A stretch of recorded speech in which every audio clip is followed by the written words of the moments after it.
Cohen prendre le relais. Non, je n'ai pas de pointeur. Mais la souris, normalement, ouais, la souris, on voit la souris. J'espère que la barre va disparaître. Ça, on peut le réduire. Ah mince, je ne sais pas activer mon PC. Ouais, laisse tomber, c'est pas grave. Les gens, ils sont en ligne. Je ne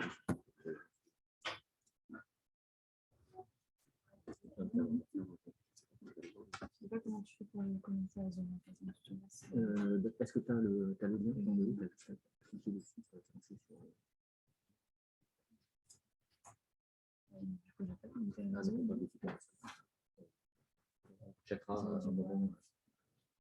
C'est pas déjà, ça doit être. Non, laisse tomber.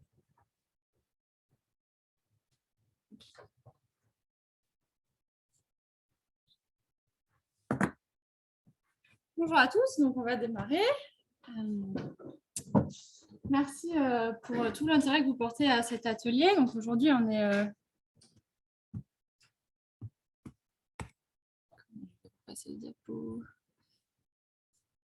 Pour passer les diapos, j'utilise... Aurélien est parti. Ah, je clique. Ok, c'est bon. Donc on est 44 inscrits dans cet intervenant. Donc moi, j'ai soutenu ma thèse début octobre. Je travaillais sur les effets de la variabilité des températures sur le temps d'activité de 3 lézards en Nouvelle-Aquitaine, donc Fleur-Amigon rattaché au laboratoire de maths et de leurs applications. Et pour le moment, je fais beaucoup de réseaux et je participe à des conférences, réfléchis à des post-docs, mais aussi à mettre en indépendant sur le protocole, analyse de données. Il y a Aurélien Bénard, que vous connaissez bien, Charlotte Lambert qui va présenter dans la dernière partie de l'atelier, Marc qui présentera dans la 3e et Sylvain dans la 4e. En termes d'organisation, je vais d'abord vous faire une présentation au niveau des concepts sur les modèles d'occupation en discutant des modèles unisaison et multisaison. Et après, en fait, on va avoir différents types de modèles avec à chaque fois un petit cas d'étude, une réponse d'Aurélien Bénard ou Marie-Pierre Etienne et un temps de discussion autour de ces modèles. Donc, on commence avec les concepts. Pourquoi est-ce qu'on modélise l'occupation? Donc, pour 2 raisons. Ça va être connaître la répartition d'une espèce. Donc, on va faire un modèle d'occupation unisaison sur une année de suivi. Et aussi pour décrire la dynamique de répartition quand on va faire des suivis sur plusieurs années. Le protocole, il va être assez simple. On considère que l'observation d'un individu, ça veut dire que l'espèce, elle est présente. Et le petit souci, c'est qu'on a une notion de détection imparfaite, c'est-à-dire que quand on n'observe pas un individu, ça ne veut pas dire que l'espèce, elle est absente. Donc, pour illustrer un peu l'idée, si on regarde ce petit schéma, on se dit, bah, au site A, on a la présence de l'espèce, et au site B, on a l'absence. Mais en fait, il faut plutôt discuter sur le site A, on détecte, et sur le site B, on ne détecte pas. Donc, vraiment se souvenir que le 0 n'est pas associé à l'absence de l'espèce, mais peut aussi être associé à la non-détection de celle-ci. Les soucis, si on ne prend pas en compte l'imperfection de la détection, c'est qu'on va sous-estimer la probabilité de présence de l'espèce et qu'on va surestimer les dynamiques d'extinction et de colonisation. C'est-à-dire que sur un site, par exemple, on avait vu l'individu, on avait vu l'espèce à l'année d'avant, et l'année suivante, on ne la voit pas, donc on va dire l'espèce est éteinte sur le site, alors qu'en fait, c'est juste qu'on ne l'a pas détectée. Comment on fait? L'idée, c'est de répéter les passages donc, sur différents sites et au cours du temps pour chercher l'espèce.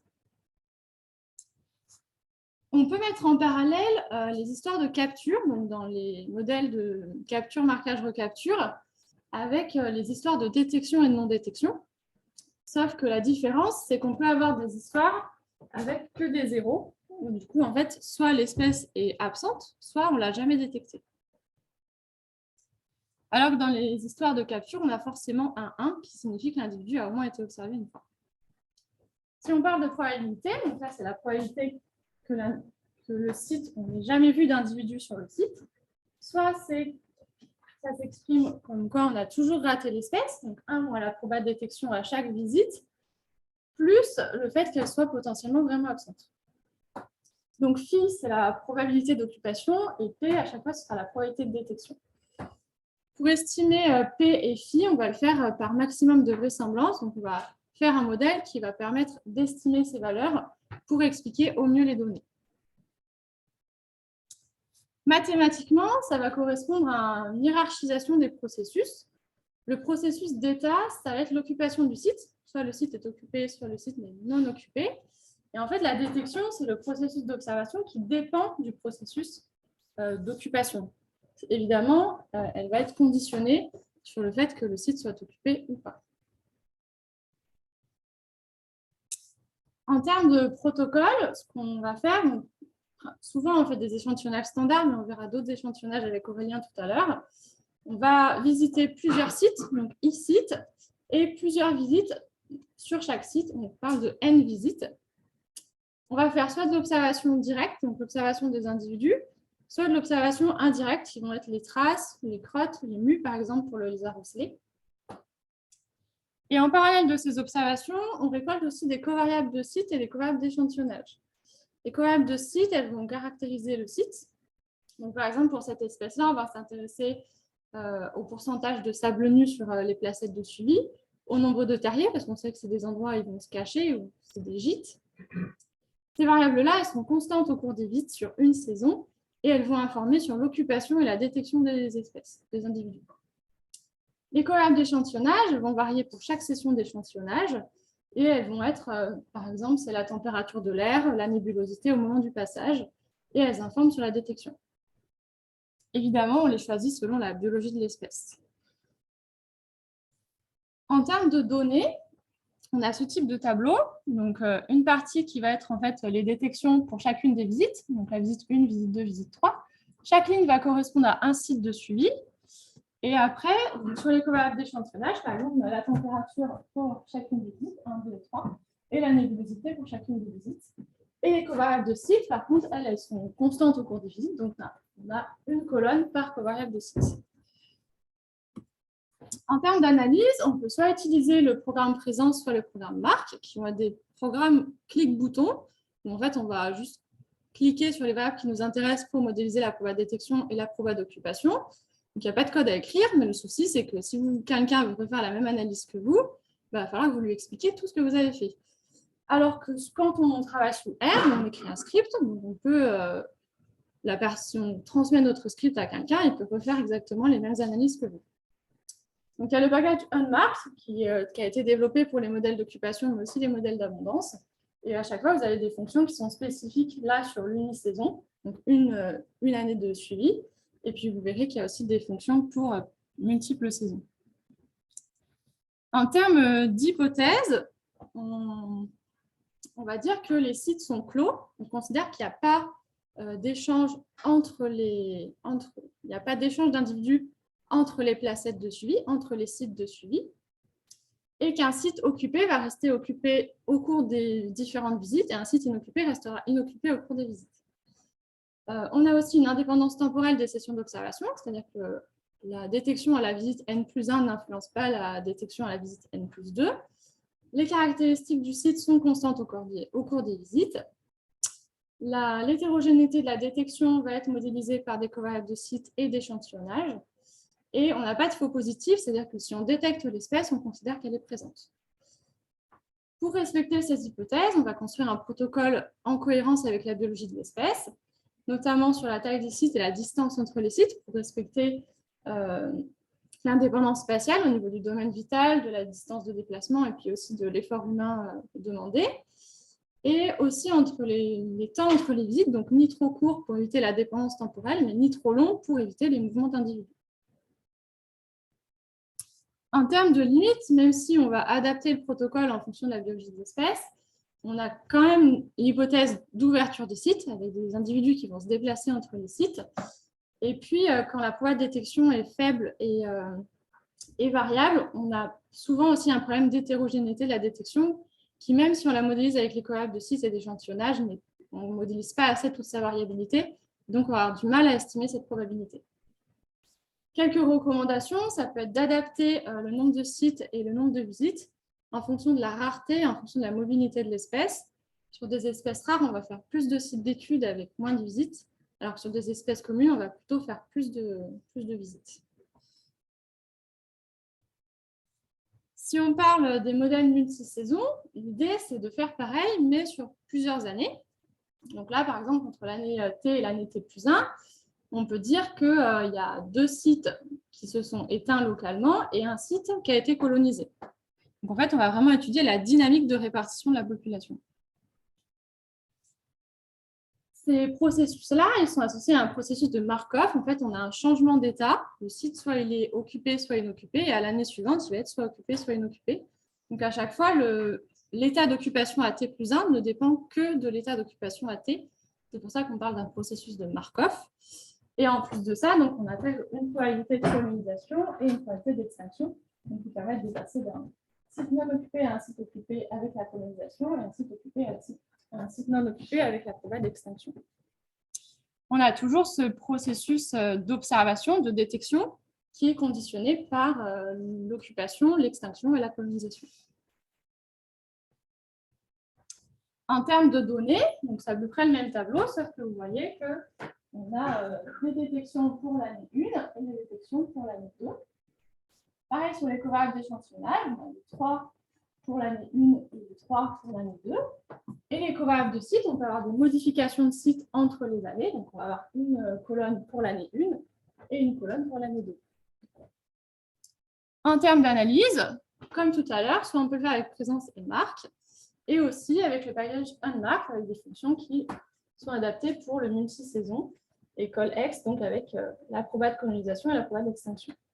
Donc, il y a beaucoup de tutoriels sur ces méthodes-là, notamment les papiers de Fisk et Chandler de 2011 et de 2019. Donc, toute cette présentation, elle est issue de cette bibliographie principalement. Vous avez beaucoup de travaux de McKenzie et Hall qui ont beaucoup travaillé sur les modèles d'occupation. Voilà, on va passer à la suite. Ça va? On a peut-être le temps pour une question, si vous voulez. J'étais peut-être un peu vite. Moi, j'en ai une. Le fait d'imposer que les variables de site soient fixes, c'est pas vraiment une obligation, c'est une habitude, parce qu'en fait, quand tu modélises la probabilité, je veux dire que ça dépend des caractéristiques et que ces caractéristiques, elles changent. Et en même temps, typiquement, dans ton cas, la température, entre deux visites, tu peux dire que la nuit, elle a changé, enfin, le temps, la température est optimale, il a changé aussi. Tu peux le prendre en compte. Du coup, la température va être mesurée sur chaque session, sur chaque visite. Ouais, oui, ça sera pris en compte dans et ça va quand même varier une fois par une visite à l'autre. Ouais, là, ça va mettre ça dans la probabilité de présence de ton espèce, parce que c'est ça qui influence la présence. Ce sera sur la proba de détection. Sur la proba de détection. Ce sera toujours sur la probabilité de détection parce qu'en fait, l'hypothèse de base en Cycle 36, c'est que le site est occupé ou pas occupé. Ça ne change pas au cours de la saison. Et tu ne peux pas dire qu'il est, occupé quand il y a une certaine température. Non, il est occupé ou pas occupé. Sur toutes plusieurs visites successives. En fait, c'est ça qui permet d'estimer la probabilité de détecter. En fait, c'est les zéros au milieu de 1. Les zéros au milieu de 1, c'est ce qui permet de. Ouais. Alors après, on peut découper, on peut faire par exemple 3 jours ou 3 sessions dans la même journée et puis faire 3 sessions dans la même journée. Et du coup, et on estime du coup des transitions intra-saison, des choses comme ça. Mais c'est pas exactement la même chose. Tu vas adapter à ton cas particulier.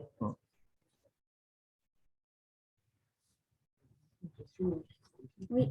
Si on vient avec cette hypothèse qu'il est soit occupé, soit pas occupé durant la saison, si on a des défauts, c'est pas forcément en pratique, ça n'arrive pas. C'est-à-dire qu'on détecte quand le pic, là, il peut être une session, on y va, le pic est là, une session, si on a mal fait nos placettes, ou la taille pas bonne, on va dire, le pic peut ne pas être là à l'autre session. Ça, comment c'est pris en compte par le cycle? C'est-à-dire que, est-ce que c'est un biais entre le protocole, il y a des placettes qui sont plus grandes ou... Alors ça, c'est une question qui est un peu mise sous le tapis en fait, en cycle 36. Globalement, un site qui va être occupé au cours d'une saison, on va considérer qu'il est occupé à un moment donné, et que le fait qu'on ne l'ait pas détecté parce qu'on est passé trop tôt ou trop tard, parce qu'on n'est pas au pic, ça passe dans la détection. Donc en fait, il va falloir mettre la phénologie, par exemple, la date de détection, ou le jour Julian, avec une quadratique, par exemple, pour regarder si la probabilité de détection augmente au cours de la saison. Alors ça pose quand même pas mal de questions, notamment, nous on travaille pas mal sur les amphibiens, où par exemple, on visite les mares 3 fois, 3 mois successifs, et en fait, il n'y a que la session du milieu où on détecte certaines espèces, parce qu'avant, ils ne sont pas là et après, ils ne sont pas là. Et donc, le modèle, si on met un effet saison, par exemple, un effet mois sur la détection, il identifie qu'on a 100% de détection. Parce que quand on passe au mois de mai, par exemple, l'espèce elle est systématiquement détectée, puis les mois d'après, elle n'est jamais détectée, les mois d'avant, jamais détectée. Donc, il estime qu'on a 100% de détection, et donc, il estime qu'on a une probabilité d'occupation très faible. Donc, il y a plein de trucs comme ça qui sont assez subtils. Et donc là, il faut vraiment caler les protocoles. de manière à être dans les périodes où l'espèce est potentiellement présente pour ne pas avoir trop de zéro et avoir une détection qui est raisonnable. Il n'y a pas de solution magique entre le fait de voir qu'on peut avoir l'espèce et le fait qu'elle soit présente, et tu es en train de dissocier ces deux paramètres. Et tu forces un peu la dissociation de ces deux paramètres dans la détection, parce que tu dis en fait elle est là à un moment donné, et ça fait ça du temps. C'est un site qui est propice à cette espèce. On y va pour la suite.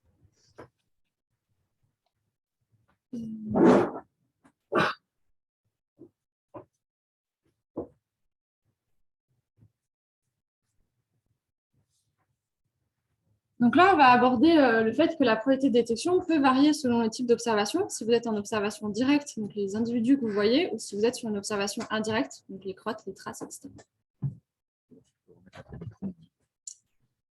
Ah, oui. En mode lecture. Ah oui, du coup, tu fais mode plein écran. Ok, c'est bon. Donc, avec une présentation d'un petit cas d'étude que j'ai eu pendant ma thèse sur l'occupation du lézard osselet sur le littoral dunaire. C'est une espèce emblématique, un des plus grands lézards d'Europe, qui est classé en danger parce qu'il y a un problème de prédation par les chiens, dérougement touristique, artificialisation du littoral et puis érosion et recul du trait de côte notamment.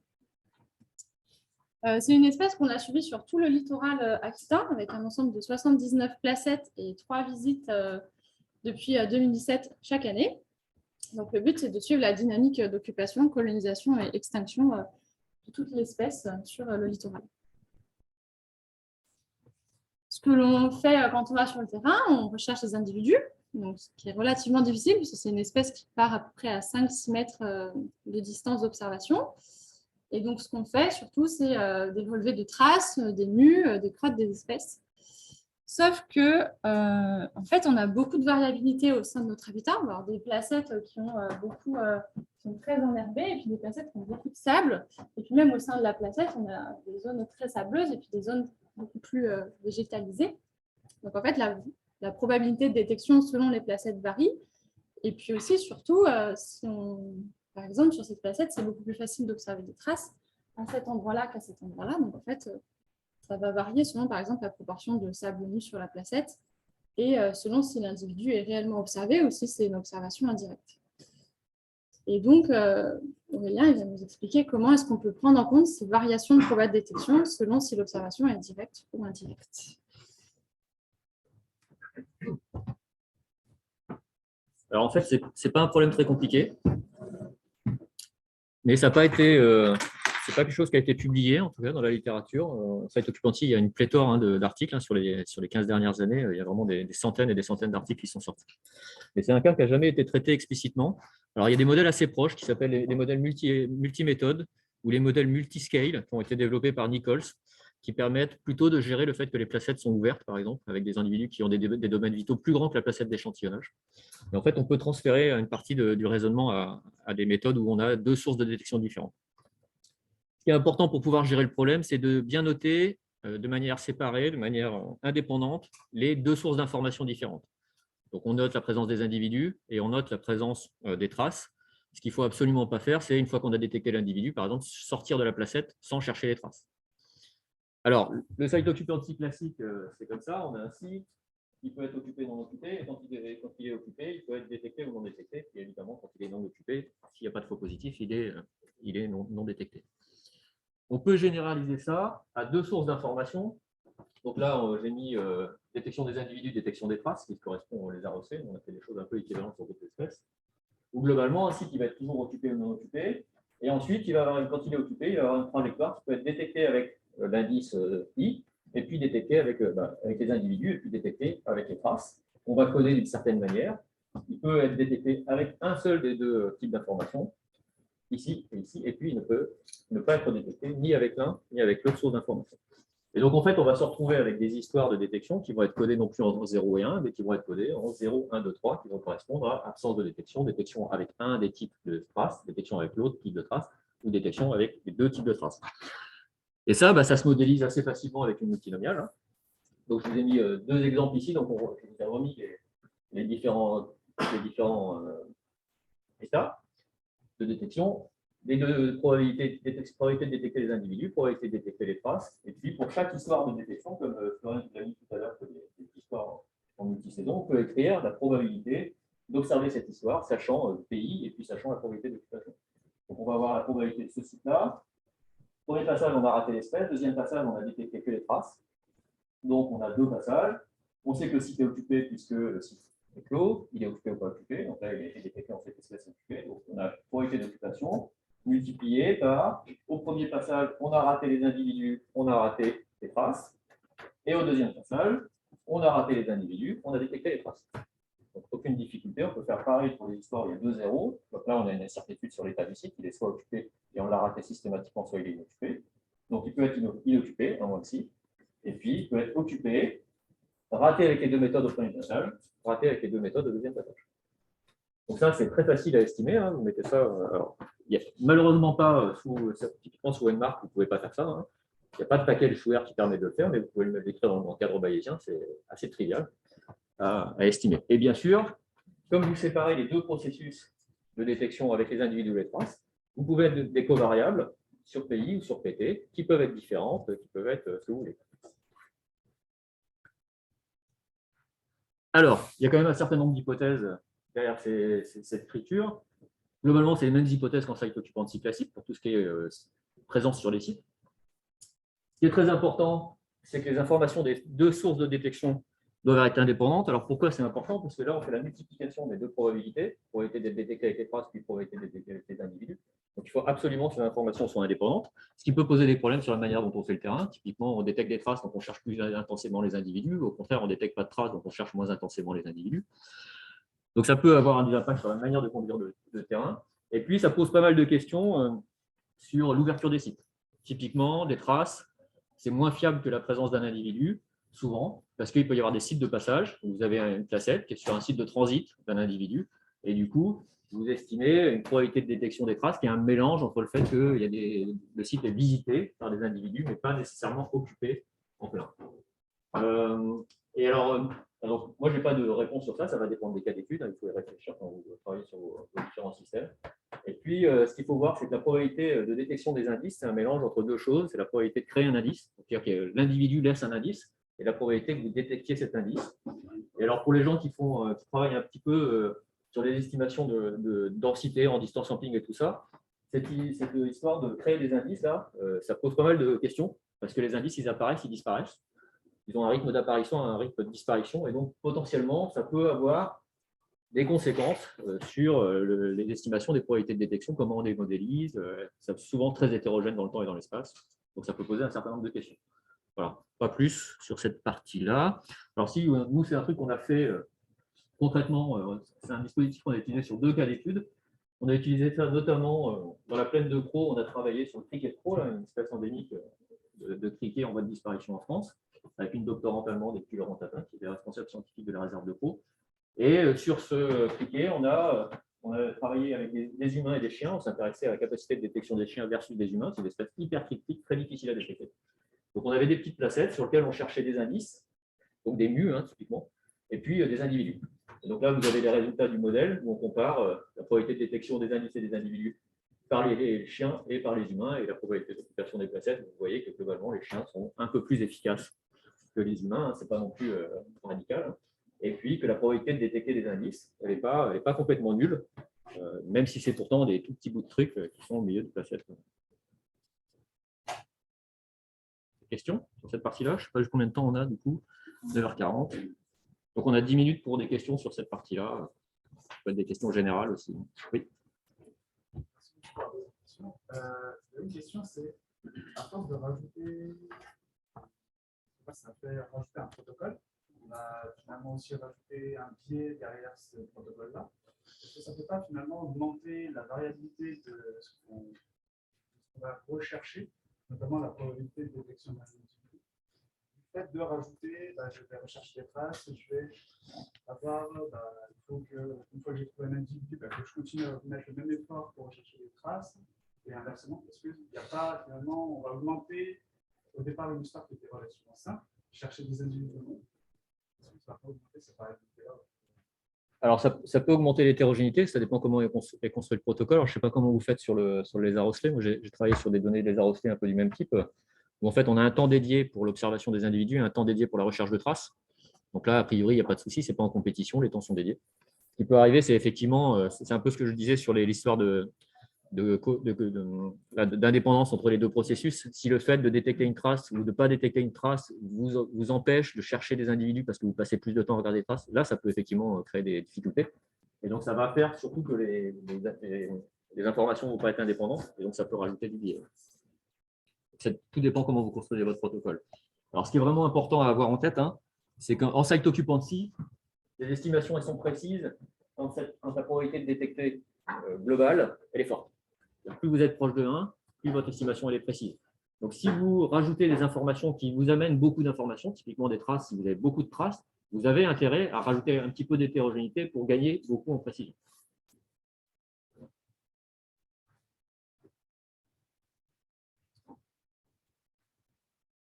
D'autres questions? J'ai l'impression que moi, ce qui m'intéresse, c'est de détecter la présence de l'espèce. Et tout le reste, c'est des biais qui ont l'antidote, la probabilité de détection, que ce soit direct ou indirect. Donc, en fait, là, on est en train de multiplier les sources d'informations. Et peut-être que notre probabilité de détection, elle sera pas directement estimée, que ce soit direct ou indirect. Mais par contre, on espère qu'on va améliorer la probabilité de vraiment bien associer la présence de l'espèce. Et c'est ça qui nous intéresse, c'est des paramètres qui nous intéressent, en fait. Ouais, globalement, c'est comme en capture-recapture. Le paramètre d'intérêt, c'est le psi. On veut, c'est ça. On veut travailler sur ça, y compris mettre des covariables. Voilà. Et ça, c'est du bruit. C'est du bruit qu'on essaye de gérer le mieux possible. Alors, tout ce qui permet d'améliorer sa compréhension ou de faire augmenter ces probabilités, c'est bon à prendre. Je sais pas si on a des questions sur le chat. Ah oui, alors tu es connecté du coup? Attends, je vais arrêter le partage d'écran parce qu'on les voit si on n'est pas en partage d'écran. Si vous avez des questions sur le chat, n'hésitez pas, sauf qu'en fait, on ne vous voit pas, mais je ne sais pas comment on fait pour voir s'il y a des questions sur le chat. On arrête le partage. En haut, la discussion. Ah oui, il n'y a rien pour le moment. Bonjour. D'autres questions? Soit des questions pratiques, soit des questions plus théoriques. En tout cas, c'est un modèle relativement simple, il n'y a pas de difficulté particulière. Ça n'a pas été traité dans la littérature, mais ce n'est pas un truc compliqué. On verra, il y a des trucs un peu plus compliqués après pour gérer des situations pour lesquelles il y a moins de solutions. Là, c'est vraiment juste de séparer les sources d'informations et puis d'en tenir compte quand on construit le modèle. Et du coup, tu es obligé d'écrire les équations pour tu n'as pas de programme sur R ou des paquets? Non, alors ça, ce n'est pas implémenté dans Nmark. Alors, sous R, il y a un seul package qui fait du site occupancy, c'est Nmark. Alors, il y a maintenant un deuxième package qui fait du site occupancy avec des effets aléatoires, qui s'appelle UBMS. Mais ça, non, ça, il faut l'écrire soi-même. Alors, soit vous savez écrire une précédence sous R, vous faites sous R, soit vous faites en bayésien, c'est vachement plus facile. Donc, nous, les deux cas d'études qu'on a traités, on a écrit ça en bayésien. C'est vraiment trivial. En CNC, c'est vraiment trivial. Oui. J'ai une question vis-à-vis de la fermeture des sites. Ça, c'est souvent un problème parce qu'en fait, on peut avoir, pour les arts, vous avez abordé cette question, on a des sites qui ne sont pas. En fait, il y a deux types de présence parfois. C'est-à-dire qu'on a une présence qui qualifie une présence régulière de l'espèce. On a des sites où les vaisseaux sont plus ou moins en transit, en tout cas, la probabilité réelle de présence est plus faible si on était capable de la regarder sur une certaine période. C'est aussi pour les seules présentes tous les jours, et puis d'autres quelques fois. Et selon les indices que l'on relève, et ben, on a des conditions où on a beaucoup plus de chances de détecter des vaisseaux qui ne font que passer. Donc ça rajoute des. Pardon, je vais juste fermer mon mail histoire que vous ne voyez pas tout ce qui arrive. Alors ça, c'est un truc classique en site occupancy. Ce n'est pas que lié à ces histoires de traces. Cette histoire d'ouverture, ça a été pas mal discuté dans la littérature. Globalement, c'est comme en capture-recapture. La littérature, elle montre que si le site est ouvert, mais que les mouvements sont aléatoires, il n'y a pas de problème. Sauf que vous n'êtes pas en train de modéliser la probabilité d'occupation, mais vous êtes en train de modéliser la probabilité d'utilisation. C'est juste un transfert de vocabulaire. Donc, c'est typiquement ce qu'on a, par exemple, sur les gens qui font du caméra trap. Vous avez un caméra trap qui est en place. Vous avez des animaux qui passent devant, mais votre caméra trap elle capte quelques dizaines de mètres autour du trap, alors qu'en fait, vous travaillez sur des espèces qui ont des domaines vitaux énormes. Et donc, dans ces cas-là, en fait, ça ne pose pas de problème, sauf qu'en fait, on ne modélise pas la probabilité d'occupation du site, on modélise sa probabilité d'utilisation. Alors, quand après, il y a deux types d'informations très différentes qui renseignent sur des choses très différentes, il faut peut-être faire du multi-état. Hein. On peut imaginer travailler sur des choses qui sont probabilité d'occupation territoriale et puis probabilité d'occupation, je ne sais pas, de transit, ou des choses comme ça.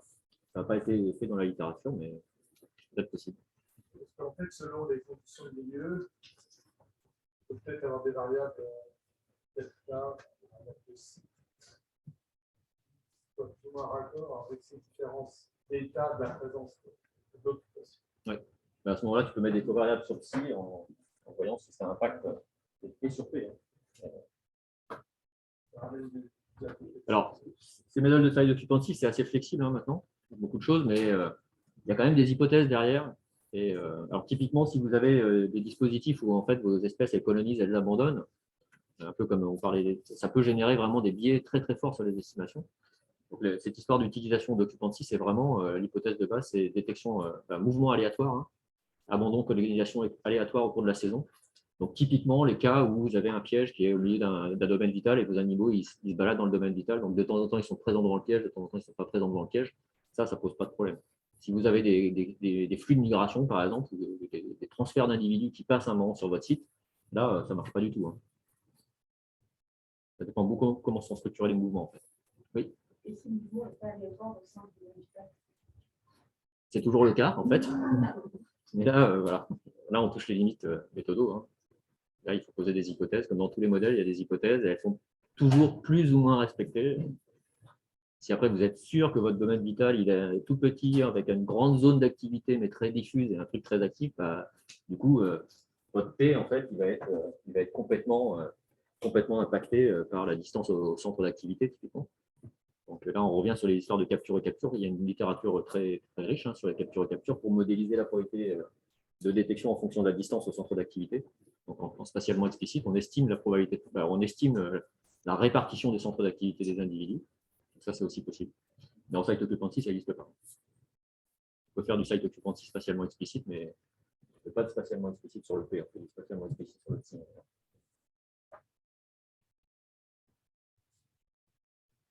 On a 1 minute. Une dernière question, c'est ça? Ah oui, il y a une question, il y a une remarque. Bonjour. Bonjour. Bon, ils disent rien. Alors, vous nous entendez bien? Je pose des questions. Oui, oui. Ouais, c'est bon. Parfait, super. Alors, y a-t-il des normes mini pour adapter les tailles de sites? C'est-à-dire, est-ce que globalement, est-ce qu'il y a des tailles minimum pour des sites? Alors, moi, je dirais que non. Tout dépend de l'écologie de vos espèces. Si vous travaillez sur des tigres, vous allez faire des sites de grande taille. Si vous travaillez sur des fourmis, vous pouvez faire des sites de toute petite taille. En fait, l'unité spatiale, elle doit être déterminée par justement ces capacités de dispersion ou de mouvement des individus dans l'espace pour essayer d'avoir des choses cohérentes par rapport à l'écologie de vos espèces. Mais il n'y a pas de taille minimum. Hein. On peut faire des quadrats d'1 mètre carré, comme on peut faire des sites de 5 hectares. Nous, on fait tout. Hein. Dans les différents sujets qu'on a traités, on a des tout petits quadrats sur un certain nombre d'espèces, notamment des espèces qui ne bougent pas, des plantes. Hein. Et puis, on a des très grands quadrats sur des espèces qui ont des capacités de mouvement plus importantes. Alors, la taille des sites peut-elle varier d'une saison à l'autre? Si vous voulez faire du site occupancy multi-saison, notamment multi-année, il faut que les sites soient exactement identiques. Alors ça, c'est vraiment important, hein, parce que si vous changez vos tailles d'unité, vous avez un mélange d'informations entre le psi et le P, qui a la capacité la probabilité de présence et la probabilité de détection, et moi, ça me paraît assez compliqué. J'aurais tendance à dire, une fois qu'on a fixé les unités spatiales, on essaye de plus trop y toucher, parce qu'après, ça peut peut-être marcher, mais j'en sais rien en fait. C'est risqué. Là, ce qui n'est pas abordé, en fait, c'est l'aspect genre. Parce que ici, là, ça n'a pas été dit de la même façon, vous avez choisi Ah oui, bon, c'est un autre sujet, je pense. On ne va pas traiter le design d'échantillonnage des sites, mais c'est une question importante. Hein. C'est une question un peu orthogonale à la manière dont on modélise les données de présence-absence. Détection de beaucoup. On continue du coup? Qu'est-ce qu'il y a après? Ah bah c'est toi, Marc.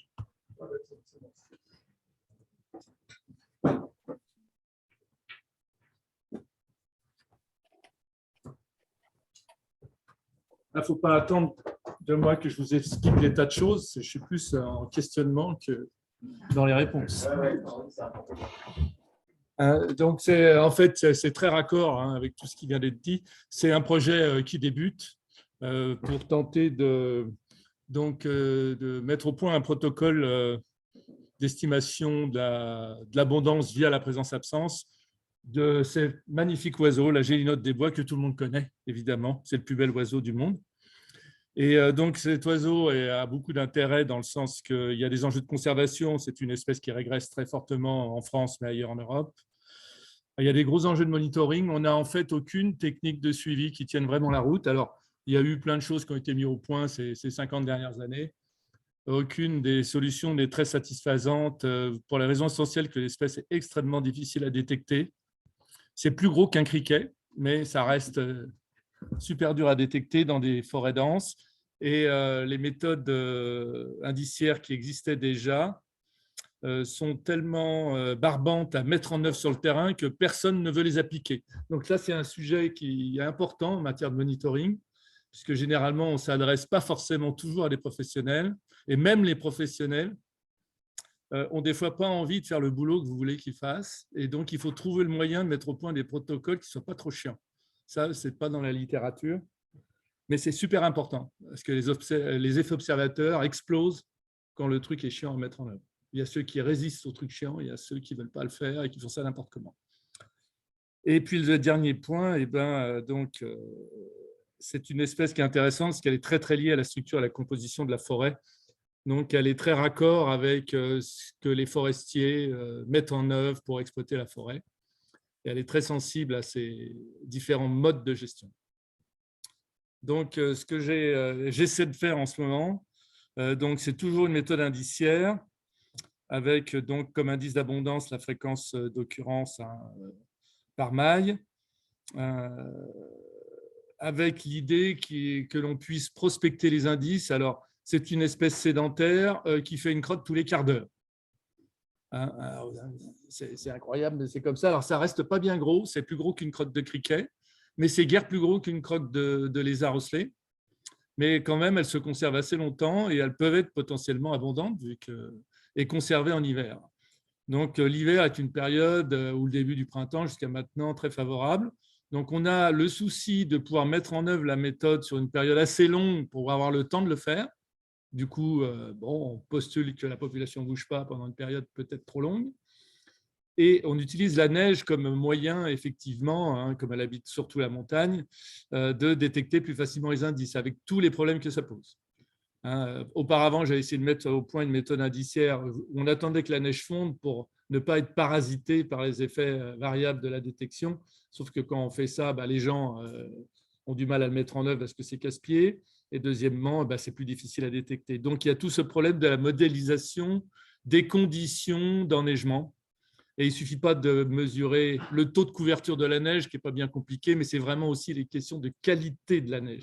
Depuis combien de temps il a neigé, comment il a neige, parce que selon la façon dont est la neige, l'animal va piéter ou au contraire rester perché, donc vous aurez des traces ou vous n'en aurez pas. Les crottes seront ou pas visibles selon qu'elles tombent dans la poudreuse ou pas. Enfin, il y a plein de subtilités liées aux conditions vraiment de la neige. Donc, il faut rentrer dans ces subtilités. Donc, toujours la logique, après, dans la conception, c'est un modèle hiérarchique, comme on vient de le voir, en tout cas pour estimer la probabilité de présence. Mais mon interrogation, c'est plus plutôt que sur estimer juste la probabilité de présence d'un indice, c'est donc sur le processus d'observation, essayer de voir, d'aller vers prendre en compte l'abondance des indices dans les sites. Alors, Pourquoi ça? Parce qu'il y a tout un problème d'optimisation de l'effort quand on fait ce travail de terrain. C'est des milieux qui peuvent être difficiles d'accès, où il faut se balader à ski ou en raquette, etc. Et donc, une fois qu'on est sur une maille, qui traillette, autant finir la maille, selon un protocole à décider. Bon, là, on a choisi des diagonales plus ou moins approximatives. On laisse les personnes un peu estimer où c'est qu'il faut qu'ils regardent. Ça aussi, c'est compliqué à standardiser. Et donc, autant finir la maille et puis noter tous les indices que l'on rencontre au cours de cheminement.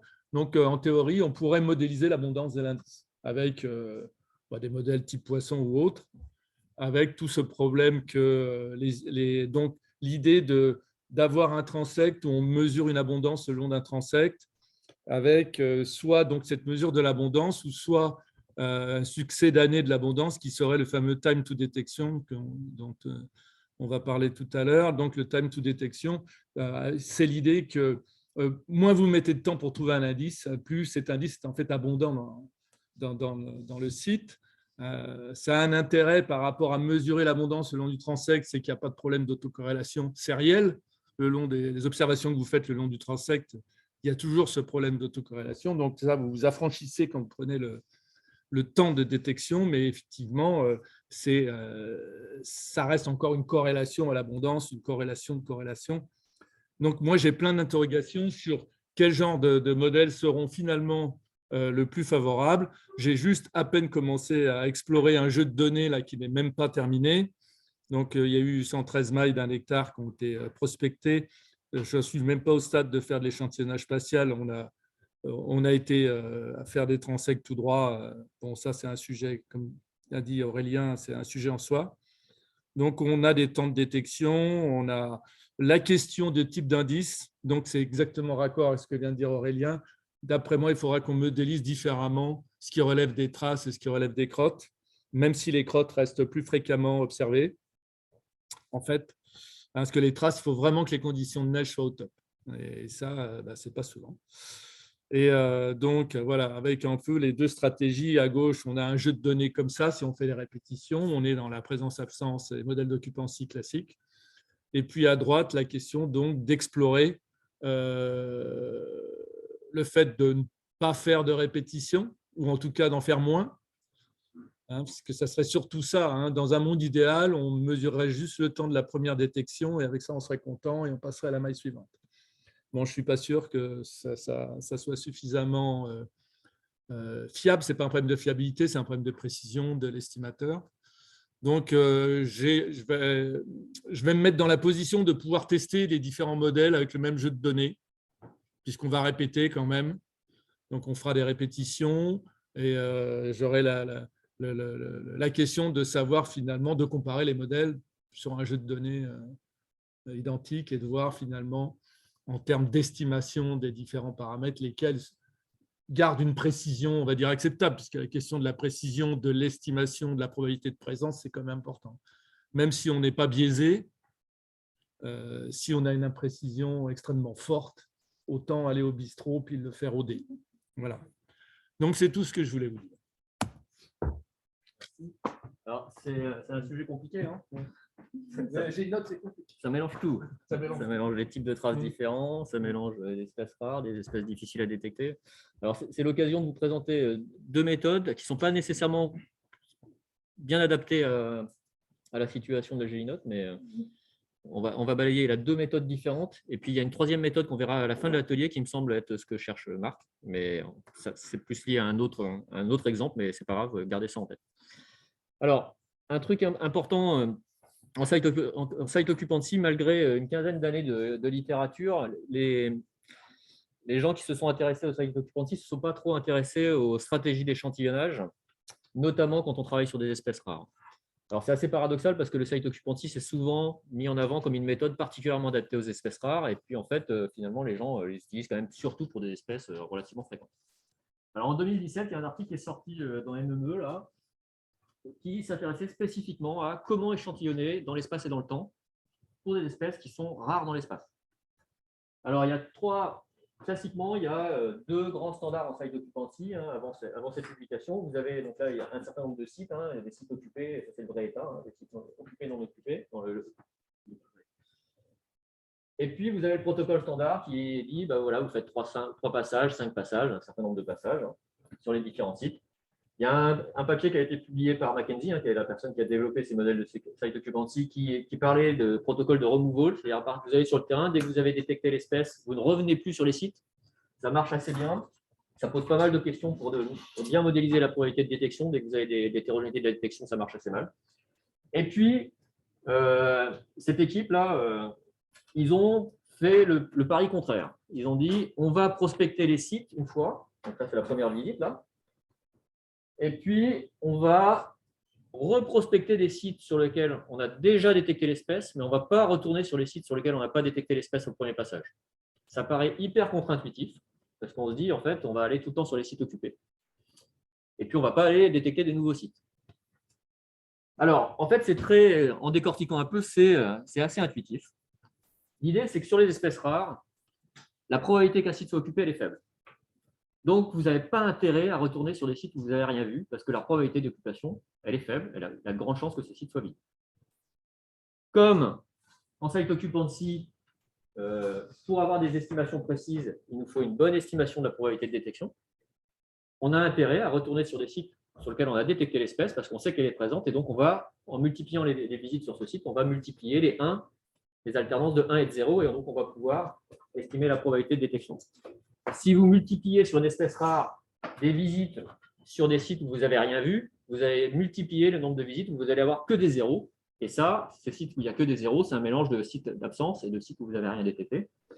Et là, du coup, vous n'avez aucune information pour modéliser la probabilité de détection. Donc, ça s'appelle les réplicas conditionnels. Les réplicas conditionnels, c'est de ne reprospecter plusieurs fois que les sites sur lesquels il y a eu une détection au premier passage. Et donc, globalement, si vous économisez des passages sur ces sites où vous ne retournez pas, vous pouvez les déployer sur plus de sites. Et donc, vous allez couvrir beaucoup plus de sites, ce qui est très pertinent quand vous travaillez sur une espèce rare. Vous avez intérêt à échantillonner beaucoup dans l'espace pour essayer de détecter les sites où il y a des présences. Alors, donc, il y a tout un travail formel sur la précision des estimations. Globalement, donc, ils ont regardé un certain nombre d'indicateurs et ils l'ont fait en analytique. Et globalement, vous avez ici les sites. Donc là, c'est PSI. Probabilité d'occupation du site, probabilité de détection de l'espèce sur les sites. Et puis, vous avez 3 indicateurs de précision de l'estimateur. Et en bleu, c'est le protocole standard. Donc, ça vous dit voilà les conditions où le protocole standard est mieux que les autres protocoles. En orange, orange-rouge, c'est le removal. Donc, vous voyez toutes les situations où il vaut mieux faire du removal. C'est globalement les situations où l'espèce est relativement abondante. Et puis, le protocole en conditionnel, le réplica conditionnel, où vous retournez sur les sites que si vous avez détecté l'espèce la première fois, c'est particulièrement adapté, on le voit, sur tout ce gradient, donc à chaque fois quand l'espèce est rare dans l'espace. Donc ça, c'est un petit tableau qu'ils ont fait aussi dans le document, en regardant le nombre de visites qu'il faut faire sur les sites en fonction de psi et de p. Donc, il y a l'équivalent de ce tableau dans un article de McKenzie sur le removal. Donc là, c'est pour le conditionnel. Et donc, vous voyez qu'en fait, si vous êtes sur des espèces rares, à part avoir des probabilités de détection très très fortes, de toute façon, il faut beaucoup de passages. Ce n'est pas parce que vous travaillez sur des espèces rares et que vous allez faire du conditionnel que vous allez pouvoir faire 2 ou 3 visites sur vos sites. Vous allez être obligé, même avec des probabilités de détection qui sont non négligeables, 30%, et là, vous avez, sur ces sites sur lesquels vous avez détecté la première fois, vous allez devoir quand même passer une dizaine de fois pour pouvoir modéliser proprement votre probabilité de détection et donc estimer la probabilité d'occupation.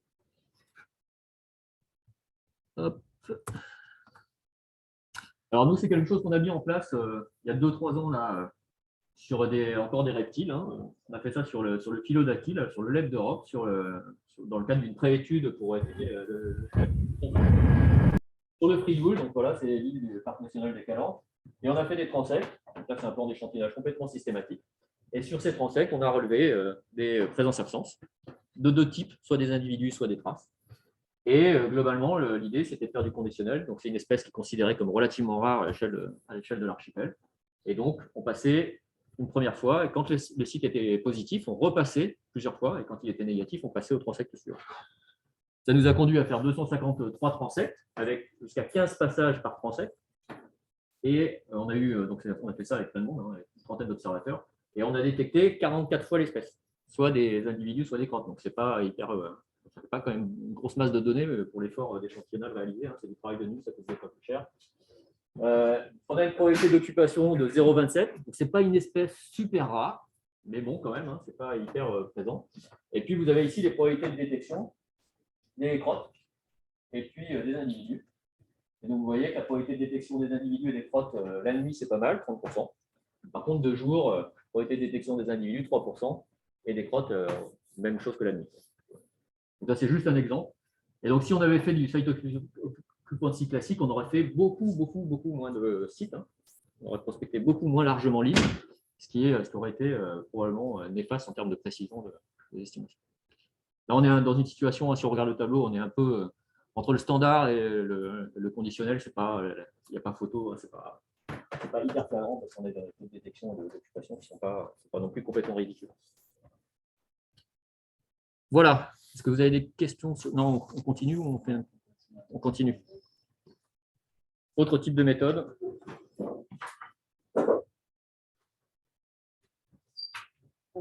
Ouais. Donc, du coup, moi, je suis un peu une usurpatrice parce que je ne connais pas bien cette méthode-là. J'ai lu un peu pour venir. Du coup, je trouvais ça très intéressant. Donc, merci, Florène, du coup, de m'avoir associée. Et je vais parler, du coup, de ce qu'a mentionné Marc, c'est le time to detection. Donc, c'est une autre façon de faire de l'occupancy. Et l'idée, c'est de se dire, plutôt que de noter est-ce que l'espèce elle est présente ou pas présente, on pourrait noter le temps que ça nous a pris pour voir l'espèce. Donc, qu'est-ce qu'on fait? On se dit, on va visiter un site pendant un temps donné. C'est exactement les exemples qui ont été donnés. Et puis, on va dire, pendant ce temps-là,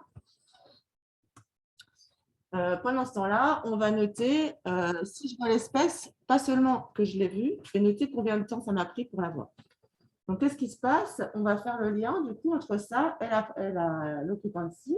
Donc, le modèle, ça va être un peu le même. C'est-à-dire qu'on va avoir, dans ce qu'a présenté Florène au début, cette couche cachée qui va nous dire, Z, c'est le fait que l'individu soit présent ou pas. C'est une bernoulli, paramètre si. Et puis, conditionnellement, au fait qu'il soit présent ou qu'il soit absent. Donc, là, on va dire conditionnellement, au fait qu'il soit présent.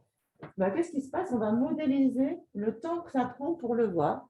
Et on va dire, alors on va revenir là-dessus sur les hypothèses que ça engendre, mais on va modéliser ça par une loi exponentielle, donc il y a un temps.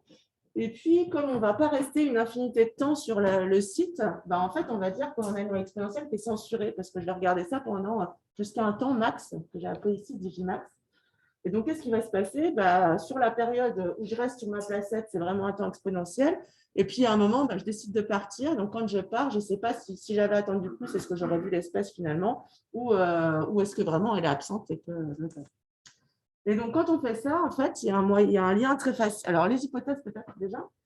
Ça, c'est ce qu'on utilise, ce temps d'attente. Là, c'est ce qu'on utilise quand on fait les premiers cours de proba à des mathématiciens et qu'on veut leur dire on va faire des choses appliquées. On explique à l'exponentielle en disant c'est le temps que vous allez attendre quand vous arrivez à l'arrêt de bus. Donc, on imagine qu'il y a un processus qui fait que régulièrement, il y a des passages, que les passages des uns et des autres sont indépendants et que ce n'est pas parce qu'on vient de voir quelqu'un que la probabilité de voir un autre individu de façon très proche change. Donc, ça veut dire qu'il y a une indépendance entre les temps de passage entre les différents bus et qu'il n'y a pas de mémoire. Voilà, c'est ça qui est important. Donc, ça veut dire notamment que nos individus, notre espèce, elle ne se déplace pas en groupe. Déjà, si vous avez des individus qui se déplacent en groupe, cette hypothèse de série exponentielle, ça commence à être discutable et ça aura d'autant plus d'impact quand on va utiliser ça dans un mode vraiment time to detection où on va noter toutes les détections et pas seulement la première. Là, ici, on note la première et on s'en va dans l'exemple qui est donné ici. Alors, comment on fait le lien avec le modèle classique? Eh bien, en fait, qu'est-ce qui va se dire? Dans le modèle classique d'occupancy, on va dire que ce qu'on voit, c'est est-ce qu'on a vu l'espèce ou pas? C'est une bernoulli de paramètre P. Et bien, en fait, qu'est-ce qui se passe? La probabilité de voir l'espèce, c'est la probabilité que le temps qu'il nous faut avant de la voir, ce soit plus petit que notre temps max de séjour sur le site. Et bien, ça s'écrit, et ça s'écrit avec de notre loi exponentielle. Et en fait, on est juste en train de donner une forme très particulière à cette probabilité P. On est en train de dire que cette probabilité P, ça s'écrit 1 moins exponentielle, moins lambda qui est le paramètre de notre exponentielle, et puis le temps de séjour sur le site. Donc, en fait, on donne une forme à cette probabilité. Et du coup, on a une forme plus paramétrique sur la probabilité. Et comme c'est plus paramétrique, c'est plus facile à estimer. Donc, comme on fait plus d'hypothèses sur le modèle, c'est plus facile à estimer. Donc ça, c'est le modèle sous-jacent. Il y a un papier qui est de Henri Hall, qui est sorti en 2020, qui met ça en lumière et puis qui essaye de faire des simulations pour justement voir est-ce qu'une visite, ça suffit, parce qu'on prétend qu'avec un seul temps, on va avoir une visite. Donc, il y a des choses qui n'étaient pas très, très claires sur comment ils choisissaient ce qu'ils mettaient dans l'explication de la qualité de présence et ce qu'ils mettaient dans l'occupancy. La première intervention m'a bien aidé à comprendre cet aspect-là. Donc, ils ont un modèle où voilà, il y a une probabilité de présence qu'ils modélisent avec un kit qui fait intervenir différentes caractéristiques du site. Et puis, ils ont deux façons d'analyser les données. Soit ils disent qu'on fait l'occupancy classique avec voilà, le survivant exactement, et puis je ne sais plus ce que c'est exactement toutes les autres variables. Et puis, on peut faire en fait presque la même chose, sauf qu'on modélise cette fois-ci l'intensité de notre exponentielle en mettant exactement les mêmes variables. Là, c'est la même. C'est Jean-Julien, c'est exactement la même. Et donc, on met les mêmes variables. Donc, ils disent que c'est le même modèle. Alors, ce n'est pas tout à fait vrai parce qu'en fait, ce n'est pas les mêmes liens, on ne modélise pas la même chose. Donc, il faut être un petit peu précautionneux. Ils mettent les mêmes variables, mais ils ne mettent pas les mêmes formes sur leur modèle. Donc, ça peut avoir des conséquences dans la suite. Et puis ensuite, alors, il y a quelque chose que je n'ai pas tout à fait précisé, mais ici, ils ont des effets aléatoires. Ils ont différentes espèces en même temps, ils ont des effets aléatoires sur leurs données à l'origine et sur l'effet de chacune des variables. Et puis, ils peuvent travailler du coup à différentes échelles. Soit ils regardent globalement toute espèce confondue, c'est ce qui est ici en fait. Donc, ils vont estimer leurs données à l'origine, toute espèce confondue, ou alors ils vont regarder pour chacune des espèces et donc ils ont des résultats un petit peu différents. Et ce qu'ils montrent ici, c'est ce qui se passe. Donc, toute espèce confondue, vraiment sur leurs données à l'origine, qui est commune à tout le monde. Qu'est-ce qu'on va avoir? On va avoir ici les résultats pour un seul passage avec un time to detection, et puis ici 2 visites sur le même site. Et puis là, c'est 2 visites avec de l'information sur le time to detection, etc., etc. Donc là, ce qu'on voit, c'est sur la probabilité de détection, une seule visite, la probabilité de détection est très, très mal estimée. Alors l'idée, quand on fait ça, c'est de se dire qu'on fait jusqu'à 10 visites, je crois. Et donc, c'est ça qui nous sert de gold standard, c'est ça qu'on aimerait bien avoir en disant que c'est là où on a le plus de précision. Donc, ce qu'on voit, c'est que finalement, dès qu'on a 2 visites, on va dire ça, peut-être 4 visites, etc., dans cette zone-là, on commence à avoir des bonnes estimations de la probabilité de détection. Et par contre, une seule visite, ça ne suffit pas du tout pour avoir une bonne idée de la probabilité de détection sur leur exemple. C'est pareil pour la probabilité de présence, en fait. Toute espèce confondue, quand on a une seule observation, c'est pas du tout terrible, quoi. Et puis, par contre, dès qu'on a 2 visites, on a quelque chose qui est à peu près cohérent et qui, évidemment, se stabilise avec le temps. Et qui est meilleur, 2 visites de time to detection, c'est meilleur que 2 visites avec juste présence-absence. Donc, de toute façon, si on peut, c'est aussi bien de noter ce truc-là, c'est plus informatique dans tous les cas. Et alors, ça recouvre des situations variées. Je ne vais pas prendre trop de temps parce qu'il y a 5 minutes, mais ça recouvre des situations variées selon les différentes espèces qui sont considérées. Et globalement, ce qui est sûr, c'est qu'un nombre de visites fixé, c'est mieux de noter le temps. Si on peut le faire, c'est toujours le cas. C'est plus informatif. Voilà. Ce qui est intéressant, en fait, c'est l'effet, pour mesurer l'effet des covariables.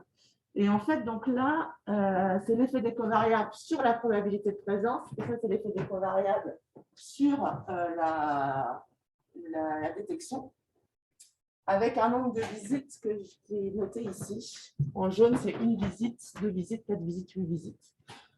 Et ce qu'on voit, c'est pareil, c'est qu'en fait, pour la probabilité de présence, c'est ce qui est à droite, là, c'est le TTD, on est quand même toujours un peu plus précis avec le time to detection qu'avec uniquement l'information sur présence-absence.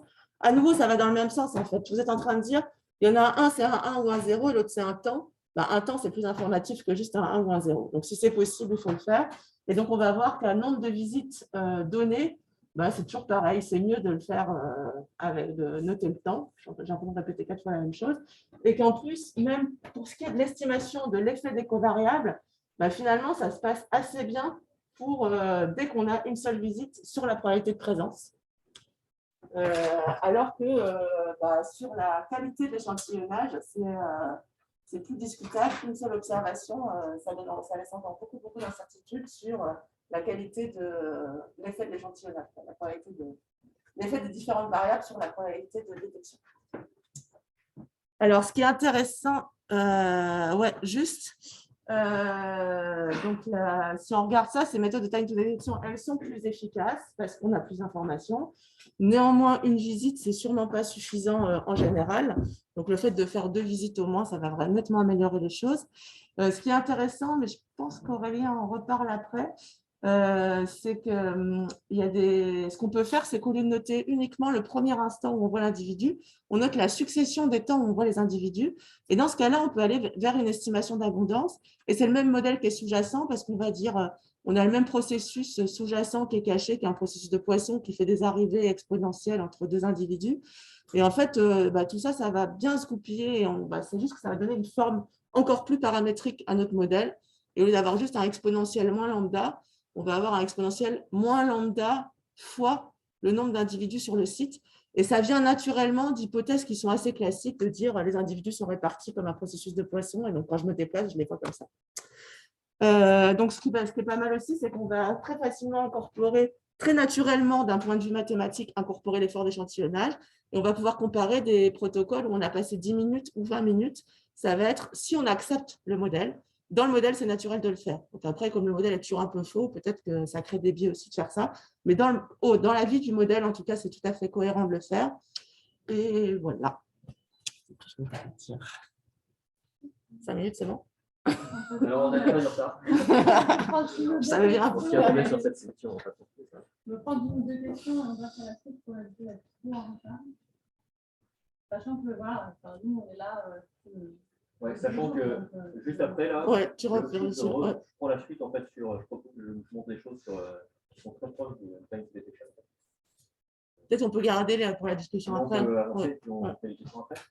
Il y a sur le chat, peut-être, non? Et tu peux pas mes lunettes. Et tu peux essayer de gérer l'autocorrélation potentielle dans la détection d'une occasion à une autre. Donc ça, c'est quand on les regarde au cours du temps et qu'on note plusieurs détections. Ça veut dire qu'il va falloir mettre des modèles sur la succession des trucs. Et donc, on peut avoir des modèles, par exemple, au supposé que c'est un processus de Poisson, on peut avoir des processus de Poisson qui fonctionnent par patch. Et on va dire, en fait, quand je vois un individu, finalement, c'est une espèce grégaire, je vais en voir plusieurs d'un coup. On peut avoir des trucs comme ça, mais ça va être des choix de modélisation qui vont imposer des structures fortes. Et plus on met de structures, plus c'est compliqué de vérifier que c'est réaliste ou pas. Mais... Entièrement d'accord. Alors, globalement, time to detection, c'est assez récent. Hein. Il y a encore peu de publications où ils ont vraiment fait le job pour voir si ça marchait, ça ne marchait pas. Il y a peu de publications qui comparent avec le classique. Et puis, les modèles que je vous présentais après en temps continu, c'est pareil. Ça a été proposé assez anciennement. En fait, c'est assez vieux, mais ça n'a été quasiment pas utilisé. Donc là, il y a des gens qui commencent à s'y intéresser. Ça va d'autant être plus gros avec les processus de monitoring automatique, où là, voilà, ça devient. C'est ça qui fait. Ouais, c'est ça qui devient que. Il y a des gens qui vont. Ça va être le travail de mettre ça en place. Alors, il y a quand même un truc vraiment important, moi, qui me semble qui est sous-jacent à tout ça, là, qui n'est pas toujours bien explicité en site occupancy, c'est ce truc-là. En fait, en site occupancy, il y a quand même l'hypothèse qu'il n'y a pas d'hétérogénéité de détection liée à l'abondance. Si vous avez des variations d'abondance, vos temps de détection, ils vont être corrélés à votre abondance, ils ne vont pas être indépendants de l'abondance. Ils vont être très fortement liés à l'abondance. Ça pose plein de questions en site occupancy, y compris en site occupancy classique. Si vous avez des fortes hétérogénéités d'abondance, il faut que vous puissiez les modéliser sur le PSI, parce que sinon en fait, c'est votre probabilité de détection qui fait une sorte de mélange de détection pour une abondance moyenne et vous ne savez pas trop comment ça s'interprète. Ça, c'est vraiment un truc très, très fort en site occupancy qui est bien explicité dans les hypothèses, hein, mais qui sont rarement discutés dans les articles, hein, parce que c'est un peu mis sous le tapis. Hein. Donc, si vous travaillez sur des espèces qui ont des gros gradients d'abondance, le site occupancy, vous oubliez. En tout cas, le site occupancy, comme ce qu'on vient de voir jusqu'à présent, hein, pour le moment.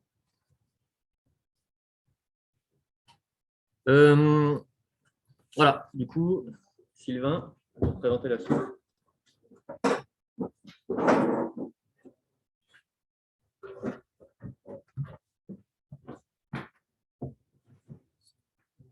Bonjour à tous. Donc nous, on a un projet qui vient juste de débuter. On n'est pas du tout expert en site occupancy. On travaille avec Jérôme Sueur au muséum et on est spécialiste de l'éco-acoustique ou l'écologie acoustique. Et donc, nous, on fait surtout de l'échantillonnage acoustique passif, qui est non invasif et qui permet de faire un échantillonnage temporel 24 heures sur 24, 7 jours sur 7. Et surtout, qui permet aussi de faire des post-traitements des données manuellement, automatiquement. Voilà, l'objectif du projet, nous, c'est de cartographier la présence-absence et aussi, si possible, la co-occurrence d'espèces d'oiseaux nocturnes qui sont rarement identifiées parce qu'elles sont cryptiques et où elles chantent peu, enfin, en tout cas pas tout le temps. Donc, on a 5 espèces, 5 familles d'oiseaux. On a les tinamous, les ibijoux, les carnifex et les chouettes et hiboux. Puis j'en oublie une autre. Et voilà. Donc, le protocole, il est le suivant. Ça se passe en forêt tropicale humide guyanaise, c'est dans la réserve des Mouragues. Si vous connaissez, c'est sur le plateau de Linsenberg, où il y a des layons, il y a un maillage déjà qui est fait, on connaît la répartition des arbres et tout un tas de covariables. On utilise des magnétos autonomes, et donc on a mis en place un échantillonnage temporel qui n'est pas d'enregistrer 24 heures sur 24, parce qu'on veut que ça dure le plus longtemps possible. Donc, on enregistre 2 heures de son par jour, 1 heure le matin, juste avant et après le lever du soleil, une demi-heure pendant le coucher du soleil et une demi-heure au début de la nuit, ce qui fait 2 heures d'enregistrement de son par jour. Et on espère que ça tienne, a priori, ça tient 150 jours, ce qui nous permet d'avoir 5 le cycle lunaire, ce qui est important parce que les espèces, là, la plupart, leur activité vocale dépend du cycle lunaire. Et ce qui fait un total de 300 heures d'enregistrement par site. Et comme vous voyez sur l'échantillonnage spatial, on s'est calé sur le maillage qui existe déjà sur le plateau de Linsenberg, qui permet d'avoir un maillage, de mettre des magnétos sur un maillage de 200 mètres par 200 mètres. Donc, ce qui fait une superficie totale de 1 km² environ. Et 200 mètres, c'est peu et beaucoup à la fois, c'est-à-dire que suivant les espèces en question, si leur champ est s'ils ont un champ moyen, d'une intensité moyenne de 80-85 décibels, on estime que la probabilité de détecter cette espèce se fait jusqu'à environ 200 mètres. Donc, on n'est pas sûr, mais on n'est pas loin d'avoir de l'indépendance entre les sites, sauf si ces espèces se déplacent et elles ont tendance plutôt à se déplacer et à avoir un domaine vital plus grand. Donc, on a fait un gros maillage, mais qui n'est pas forcément nécessaire et qu'on pourra pouvoir sous-échantillonner plus tard s'il le faut pour correspondre au modèle d'occupancy. Et ce qui fait qu'on enregistre environ 6900 heures au cours de cette expérience, qui est à peu près l'équivalent de 3/4 d'année ou presque une année entière de son 24 heures sur 24. Donc ça, on ne peut pas les traiter manuellement, on est obligé de les faire automatiquement. Donc, on utilise les fameux maintenant CNN pour Convolutional Neural Network, qui sont des modèles de deep learning de la famille du machine learning. Donc, ça, c'est un premier travail à effectuer. Et en sortie, on va avoir une matrice avec de détection, avec des zéros et pas forcément des 1, mais plutôt un nombre n de détections par jour, le matin, l'après-midi, enfin en début de soirée et pendant la soirée, et par site.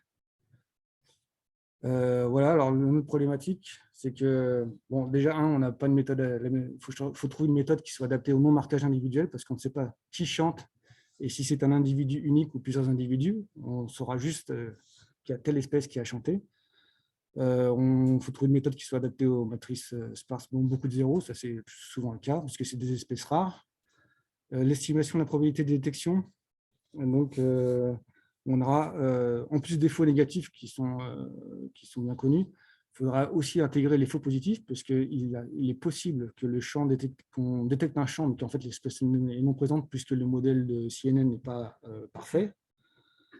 On a une répartition temporelle des observations. Donc, grâce au fait qu'on fasse de l'échantillonnage passif, on ne fait pas juste une observation par jour, mais on a 2 heures d'observation par jour.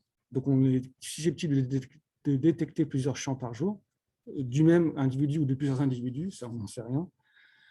L'échantillonnage spatial, bon, là, avec notre maillage est sûrement non indépendant, et ce qui fait qu'on viole l'hypothèse d'un espace clos, car les espèces ont un territoire généralement supérieur à 1 km².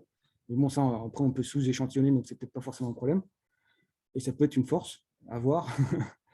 Voilà. Et puis bon, la variation temporelle, c'est normal, c'est des covariables. On a la probabilité de chanter qui varie en fonction de l'heure et du cycle lunaire, et puis forcément des saisons au cours de l'année. Actuellement, en échantillonnage passif acoustique, le modèle le plus utilisé est celui de Mackenzie, celui que tout le monde connaît, enfin, la plupart des gens connaissent, qui est le Single Species Signal Season Occupancy Model. On a aussi là un autre modèle qui est intéressant, qui est l'Average Q-Rate, qui permet d'estimer le nombre d'individus en fonction du nombre de champs et la répartition des champs au sein de l'espèce. Donc, ça, c'est intéressant. Et on a aussi un autre modèle qui est parfois utilisé, qui est le Non-Marked Spatial Capture de Chandler et Royle, qui utilise plusieurs magnétos pour localiser la source sonore et ainsi estimer le nombre de sources. Et puis, il y a les nouvelles approches dont on va parler là maintenant, qui sont les data intégration méthodes, les méthodes d'intégration de plusieurs mesures qui combinent les mesures acoustiques passives et les mesures actives, c'est-à-dire d'être sur le terrain et puis effectivement entendre ou voir l'espèce. Et puis les modèles de continuous time models là, qui permettent de prendre en compte le fait qu'on puisse que les enregistrements sont des séries temporelles de détection non détection et pas juste un point à un moment donné de la journée. Voilà. Je te laisse, Bon, du coup, encore un cas compliqué. Alors, on va traiter une des questions dans le cas compliqué parce que tout est possible en fait dans ce que tu dis. En fait, il y a beaucoup de choses qu'on sait faire en site occupancy, notamment l'autocorrélation spatiale et des choses comme ça. Par contre, tout mettre dans le même modèle, ça paraît hyper ambitieux. Donc là, juste sur les modèles que tu citais sur le temps continu, en site occupancy, classiquement, quand on fait du temps continu, ce que tu disais, hein, globalement, c'est analysé souvent avec du site occupancy classique, c'est-à-dire on discrétise le temps. Donc on dit, voilà, alors, donc qu'est-ce qu'on a en temps continu? Il va y avoir les enregistrements sonores et puis beaucoup les caméras trappes. Hein. C'est les deux dispositifs où on a du temps continu. Et donc, on va diviser les données en mois ou en semaines, et puis on va considérer que c'est des réplicas chaque mois ou chaque semaine est un réplica, et puis on fait du site occupancy classique. Alors, ce qui pose problème là-dedans, c'est que cette discrétisation, elle est complètement arbitraire. On pourrait diviser en mois, en semaines, en jours, en heures, et que ça peut avoir des influences assez importantes sur les résultats. En tout cas, les travaux qui ont fait ça ont montré que les estimations d'occupancy, elles changeaient hein, en fonction de la manière dont on découpait, et en particulier quand la détection est faible. L'autre problème de la discrétisation, c'est que si vous avez des informations de covariables qui sont très fines, par exemple dans le temps, en fait, votre discrétisation, vos covariables, elles ne sont plus liées aux événements, elles sont liées à des grandes catégories de semaines ou de mois, et donc vous perdez beaucoup de finesse sur l'analyse de vos données. Et puis, ça pose pas mal de questions hein, sur l'indépendance des sessions d'observation. Quand on découpe en une semaine, est-ce que globalement, les semaines successives sont indépendantes ou les jours successifs sont indépendants? Et donc, une des solutions, hein, c'est d'essayer de modéliser en temps continu. Alors, ce n'est pas complètement nouveau. Hein. Le premier papier qui définit un modèle pour faire l'équivalent du temps continu, c'est un papier de Guilherme Aranta, qui est une statisticienne américaine, je crois, qui bosse en Angleterre, là, et qui a travaillé cette question sur des transects. Donc, ce n'est pas du temps continu, c'est de l'espace continu. Mais c'est exactement les mêmes principes méthodologiques. Donc ça, en site occupancy, hein, vraiment en site occupancy. Et puis, il y a une très grosse littérature, en fait, ces dernières années, là, sur les 5-10 dernières années, en capture-recapture en temps continu. Alors, qui sont soit liées à des histoires de caméra trappe, soit liées à des histoires de données de sciences citoyennes. Et donc, globalement, tous ces papiers, ils sont basés sur la même idée. C'est l'idée que vous a présentée Marie-Pierre tout à l'heure, c'est qu'en fait, la détection, ça suit un processus de poisson. Globalement, vous avez des événements de détection qui sont, s'ils sont aléatoires dans le temps, eh ben, ça va suivre un processus de poisson. Et donc, l'idée, c'est de modéliser ce processus de poisson pour pouvoir modéliser explicitement la détection et donc récupérer l'information sur la probabilité d'occupation.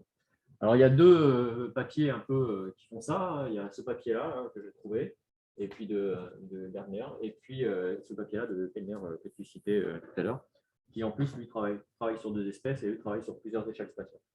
À part le papier de Guilherme et Arvolta, il n'y a personne qui a fait une situation un peu simple à comprendre. Donc, moi, j'ai essayé de comprendre le papier de Guillard et Horta. Je ne suis pas du tout spécialiste de ces trucs-là. C'est relativement technique. Mais bon, comme vous avez eu une belle introduction par Marie-Pierre, on reprend les détails. Mais bon, globalement, l'idée, c'est exactement ce que vous avez présenté, Marie-Pierre. C'est on a une probabilité que le site soit occupé. On a le lambda qui est globalement le taux moyen d'indice de détection, un indice qui permet de détecter que ce soit des sons ou que ce soit des traces tout au long de transect. Du coup, on peut avoir un nombre de détections sur une certaine unité. On va compter le nombre d'événements de détection sur les unités, et puis ces unités font une certaine longueur dans l'espace ou dans le temps. Et donc, on peut écrire exactement ce que vous avez montré tout à l'heure. La probabilité d'occupation, c'est une exponentielle avec cette intensité de détection et la longueur de temps d'échantillonnage. Et puis, du coup, l'occupation, on est soit quand on fait pour les sites sans détection, soit on est vide, soit on est détecté. On est occupé, mais on n'a pas été détecté. Donc, globalement, c'est exactement l'équivalent des time to detection, mais cette fois, sans fixer un temps limite, mais en modélisant le nombre d'événements de détection et pas seulement la première détection. Et bien sûr, tout ce qu'on a vu jusqu'à présent, on peut mettre des covariables sur le lambda ou des covariables sur le psi, exactement comme ils l'ont fait dans l'article que vous montrez, Marie-Pierre. Ce que montre Guillard Arroita, c'est que globalement, quand on fait du site occupancy classique, on travaille avec des binomiales. Elle montre qu'en fait, quand on a une binomiale, c'est une très bonne approximation d'une loi de Poisson si le nombre de tirages est important. Donc, si on divisait par exemple notre temps en plein de petites sessions, en fait, on pourrait faire du single saison, ça sera à peu près équivalent. Et donc, les modèles classiques de site occupancy peuvent être une bonne approximation quand on fait du temps continu si on découpe en très petites unités avec des probabilités de détection faibles. Problème, quand on tombe sur des probabilités faibles en site occupancy, souvent il y a des effets de bord et on a du mal à estimer les probabilités d'occupancy. Et puis il y a une généralisation dans ce papier initial de Guillard Arroita quand on travaille avec des données qui ne sont pas indépendantes. Donc elle fait en fait globalement deux états avec des intensités différentes et on passe d'un état à l'autre quand on est détecté, pas détecté. C'est une généralisation qui peut être utile quand on a un certain nombre quand on a de l'hétérogénéité de la détection liée à l'hétérogénéité du processus de marquage, on peut dire. Ça s'écrit très bien du coup en cadre hiérarchique, ce n'est pas disponible non plus sous R, dans une marque ou quoi que ce soit, il faut l'écrire dans un cadre hiérarchique avec exactement comme vous montrez tout à l'heure, au niveau Marie-Pierre. Le psi permet de modéliser l'occupancy et puis conditionnellement au fait que le site soit occupé, on modélise un processus de Poisson et on peut mettre des covariables sur tout ça. Donc aucune difficulté théorique, n'empêche que globalement, ça a été très très peu utilisé jusqu'à présent. Et ces trois papiers récents. Le modèle de Guillard Arroita, il a été quasiment pas utilisé. Il a été beaucoup cité dans la littérature, mais jamais trop utilisé. Aussi parce que ça veut dire qu'il faut quand même décoder, typiquement en bayésien ou des choses comme ça. Ce n'est pas complètement trivial pour beaucoup d'utilisateurs classiques. Voilà, du coup, ça fait trois. On a vu trois trucs là. On peut se laisser pas beaucoup, je pense. 1 minute. Allez, disons 5 minutes de questions. Qu'est-ce qui reste après? Il reste la modélisation intégrée après, c'est ça? On peut se dire 5. Oula. Alors attendez. Bon. L'échantillonnage de plusieurs espèces sur un seul dispositif pose le problème de détectabilité différente sur les espèces cibles. Peut-on générer plusieurs processus de détection? Alors c'est un peu un autre type de question, ça, mais il y a plein de, on ne les voit pas aujourd'hui parce qu'on ne peut pas tout voir en site occupancy. Il y a plein de modèles multi-espèces en site occupancy. Il y a deux grandes formes de modèles multi-espèces. Il y a des modèles multi-espèces où on travaille vraiment sur les interactions. Donc, on met des matrices de variance, covariance pour regarder quand une espèce est présente, est-ce que ça influence la présence de l'autre ou des choses comme ça. Et puis, il y a des modèles où on travaille plutôt sur l'estimation des richesses. Donc là, on va travailler sur les probabilités de présence et puis on va essayer d'estimer le nombre d'espèces qu'on a complètement ratées. Donc ça, c'est des modèles qui sont bien connus, qui sont décrits depuis plusieurs années dans la littérature. Des modèles à 2-3 espèces, c'est assez facile à coder. À 2 espèces, je pense, c'est disponible dans NMARC, pour les espèces en compétition ou en co-occurrence. À plus de 2 espèces, je ne pense pas que ce soit disponible dans NMARC. C'est facile à coder en bayésien à nouveau. Et les modèles multi-espèces, on essaye d'estimer la richesse. C'est pareil, c'est plutôt en bayésien. Là, il y a des choses toutes disponibles qui existent. C'est assez flexible. Et non, il y a un package maintenant qui fait ça, le package SP Occupancy là, qui vient de sortir, qui permet de faire du multi-espèce pour estimer la richesse en fonction de covariables. D'autres questions? Alors, moi, ce que j'aime bien, c'est la diapo de Sylvain, là. Oui, alors il me semble que c'est donné en temps continu là, ou en espace continu. Ça correspond vraiment à ce que tu disais, c'est-à-dire des transects sur des sites. Donc le modèle de Guillara Arroita, hein, c'est vraiment ça. Hein. À ma connaissance, il faudrait regarder tous les articles qu'ils ont cités, mais à ma connaissance, il n'a quasiment jamais été utilisé en fait. Mais Pour faire une petite proposition, on a des projets ingénieurs dans la dernière année, ils ont 2 mois pour travailler sur un sujet, et ça, je me dis, c'est l'occasion de débroussailler un petit peu des méthodes, des trucs comme ça. Là, tout ça, c'est des chouettes problèmes, je pense, pour les étudiants. Donc, si vous avez. si on reprend la diapo de Sylvain, donc méthode adaptée au non-marquage, bon, bah, ça, c'est typiquement bien pour ça. Tu parlais un peu des méthodes de unmark, d'animaux non marqués, tout ça. Voilà. C'est limite, hein, ces méthodes-là. Il y a beaucoup d'hypothèses. Globalement, il y a très peu de recul dessus, y compris en capture-recapture, pour les animaux non marqués. Tout ça. Il y a des jolis papiers. Formellement, c'est super, ça marche super. Par contre, il y a plein d'hypothèses et ces hypothèses, pour s'assurer qu'elles soient respectées sur le terrain, c'est compliqué. Bon, Sparse, pareil, le site occupancy, ça marche plutôt bien. Pour estimation de probabilité, pas de problème. Faux positif, on sait faire aussi en site occupancy. Il y a des papiers aussi qui font ça très bien. À nouveau, en vrai, déjà, ça coûte pas cher en fait de mettre le propositif. Non, c'est pas très compliqué. Ça, c'est pas compliqué. Bon, ça, plus compliqué. La pétition temporelle, détection, ça, c'est bon. Échantillonnage non indépendant, c'est pas non plus très compliqué. De la corrélation spatiale, on sait faire dans les méthodes de site occupancy. On sait faire du spatialement explicite. Variation temporelle, on sait faire. Le problème, c'est que personne n'a jamais mis tout ça dans un seul modèle parce qu'il faut déjà écrire beaucoup de choses un peu compliquées. Et puis, il faut beaucoup de données. Hein. Alors, vous en avez beaucoup des données, mais ça, voilà, techniquement, ça pose aussi plein de questions de prise en main des hypothèses des modèles, de leur écriture, de leur convergence. Bon, globalement, les gens, ils ont traité les cas. Alors, on a vraiment, avec ces méthodes, c'est quand même très flexible maintenant. Mais les gens ont traité les cas séparément. Alors, les gens qui ont traité les feux positifs et l'autocorrélation temporelle, ou spatiale, je n'en connais pas, je ne pense pas qu'il y ait des papiers. Mais on sait tout faire. On sait quasiment tout faire. Le problème, c'est qu'après, il faut travailler avec les gens qui savent vraiment faire, écrire les modèles et tout ça. Une question sur ces modèles de différents lignes, ils te donnent juste le nombre de détections sur la période et tu peux savoir la proba, mais est-ce que tu es capable de dire, est-ce que tu ne comptes pas le motif et que du coup, j'en ai eu un à tel. Tu peux avoir plus que le savoir le temps, quoi. Voilà. C'est ça. Tu peux avoir ça. Impactant qui varie en fonction de la fenêtre de l'analyse.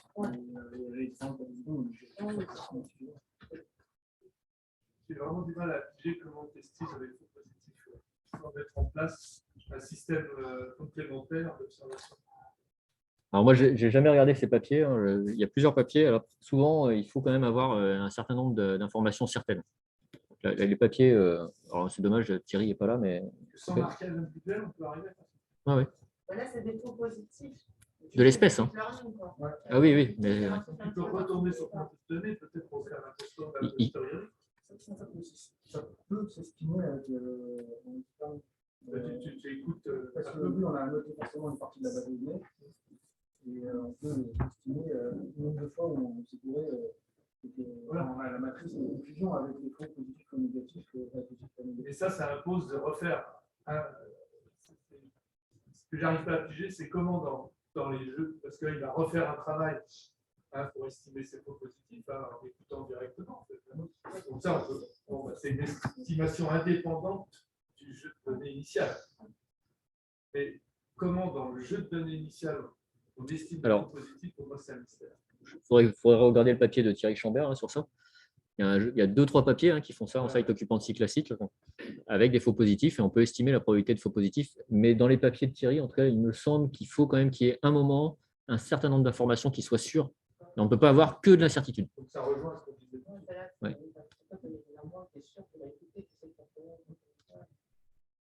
Mais ça se fait assez bien. Hein. C'est pas très compliqué à écrire. Hein. Il n'y a personne dans la salle qui a fait ça. Là, dans notre équipe, on a plusieurs personnes qui ont fait du faux positif. Qui ne sont pas là aujourd'hui. On pourra vous mettre le lien avec le papier de Thierry. Hein. Il y a 2-3 papiers sur les faux positifs en site occupancy. On peut vous mettre les liens à un moment. Il y a une question. Ok. On passe au dernier cas.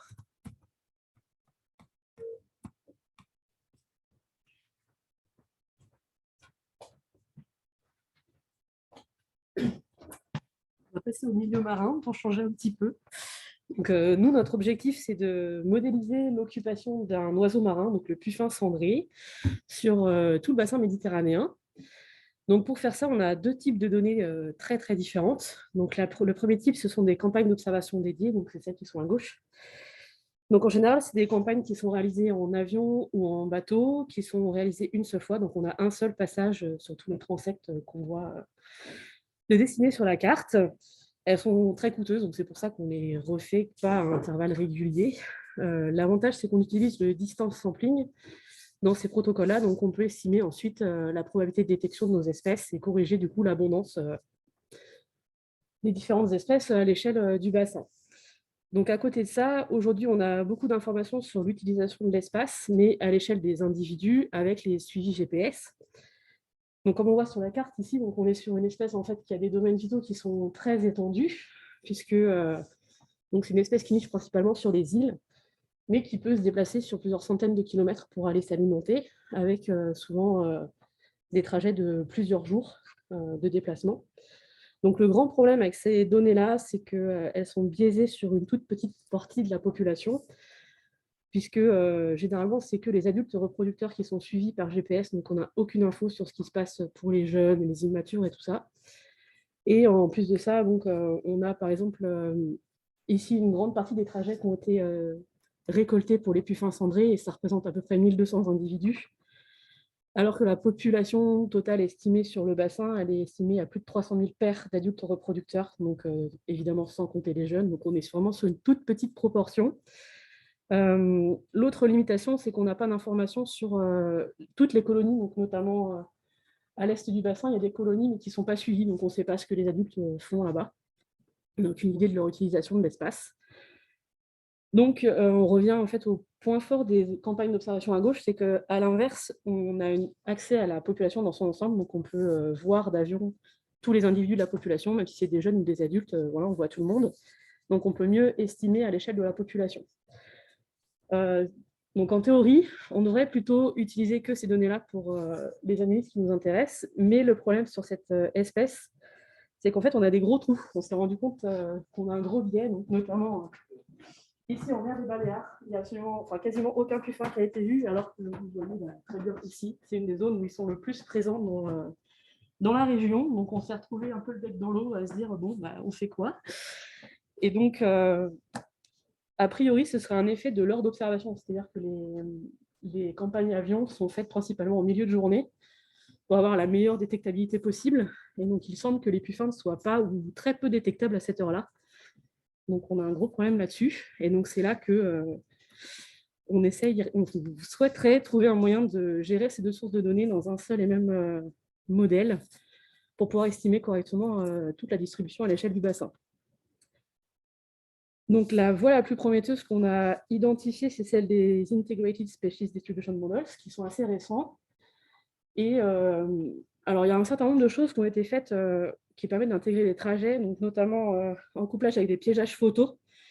Mais il n'y a rien qui s'applique directement à notre cas, notamment à cause du fait qu'on n'a aucune idée de si on recapture des individus ou pas entre les deux types de protocoles. On n'a aucun moyen de savoir ça. Et ensuite, l'autre problème, c'est qu'on a des domaines vitaux qui sont vraiment extrêmement étendus par rapport à notre résolution d'échantillonnage de la campagne d'observation. Et potentiellement, on pourrait, théoriquement, voir plusieurs fois un même individu à différents endroits en fonction de notre campagne. Donc moi, je suis partie sur l'idée d'essayer peut-être de modéliser avec deux sous-modèles. Donc un premier sous-modèle qui serait vraiment dédié à la campagne d'observation directe. Et ensuite, peut-être d'utiliser les données de télémétrie, donc soit comme un moyen de corriger le premier modèle en corrigeant peut-être la détection ou l'occupation, je ne sais pas trop savoir, ou alors carrément d'avoir deux modèles séparés, de modéliser complètement avec les données de télémétrie l'occupation, d'avoir une approche intégrée vraiment avec une estimation conjointe entre les deux. Mais en fait, dans tous les cas, notre gros problème, c'est de savoir comment on peut transformer ça en fait en quelque chose qui informe sur l'occupation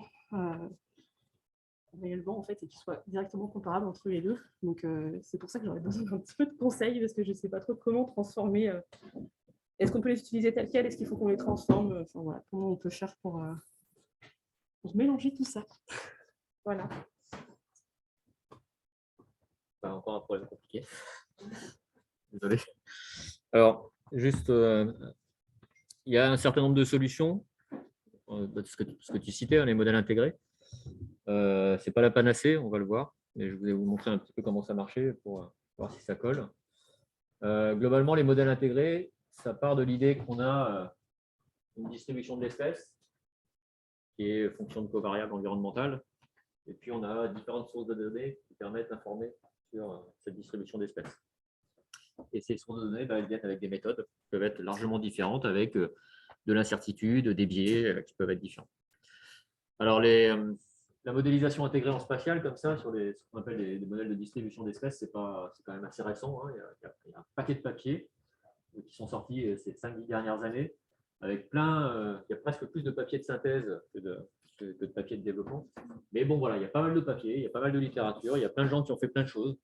Et il y a des jolis papiers qui sont sortis ces dernières années. Vraiment récemment, là, il y a ce papier de Zipkin, qui fait une synthèse des problèmes en fait, que ça pose, pas seulement des solutions, mais aussi des limites que ça a de traiter ce genre de problème.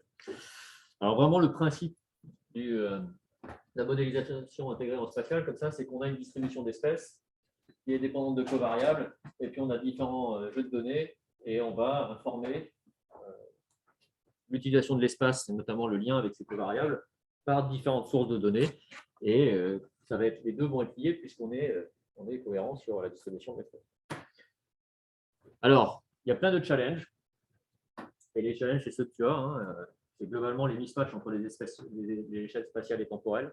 Donc, on va avoir des choses à très large échelle et puis des choses très ponctuelles. Donc, typiquement, les gens qui travaillent sur des sciences citoyennes qui vont mélanger à la fois des choses, typiquement en mer avec des avions et puis des observations ponctuelles en bateau par des sciences citoyennes. C'est complètement différent. On va avoir un autre problème qui a été vraiment bien identifié maintenant, c'est le poids des jeux de données qui est très élevé. Donc, typiquement, vous allez vous retrouver avec une campagne SAM sur la Méditerranée où vous allez avoir quelques centaines d'observations de plus fin, et puis vous allez avoir 10 individus équipés en GPS sur lesquels vous allez avoir 6 millions de points sur la zone, mais c'est 10 individus. Et donc, ces 6 millions de points sur la zone, sur les 10 individus, ils vont écraser tout le reste. Et puis, vous allez avoir des biais différents dans les sources de données. Donc, à nouveau, ce que tu as mentionné, hein, dans les données sciences citoyennes, des secteurs qui sont favorisés par les observateurs. Dans les GPS, certaines colonies qui sont équipées et d'autres qui ne le sont pas. Donc, qui vont poser plein de problèmes sur comment on intègre des sources de données qui sont aussi hétérogènes. Et bien, en fait, il n'y a pas de solution. Voilà, il n'y a pas de vraie solution. Alors, il y a un certain nombre de pistes.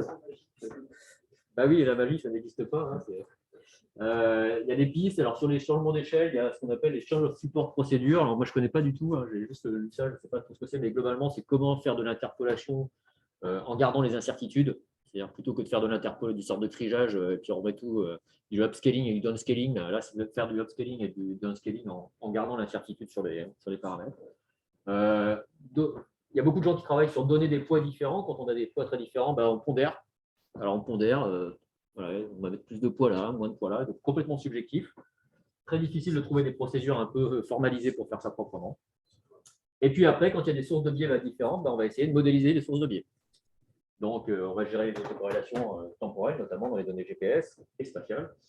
Quand c'est des sources citoyennes, on va gérer le fait que la pression d'observation est hétérogène dans l'espace et des choses comme ça.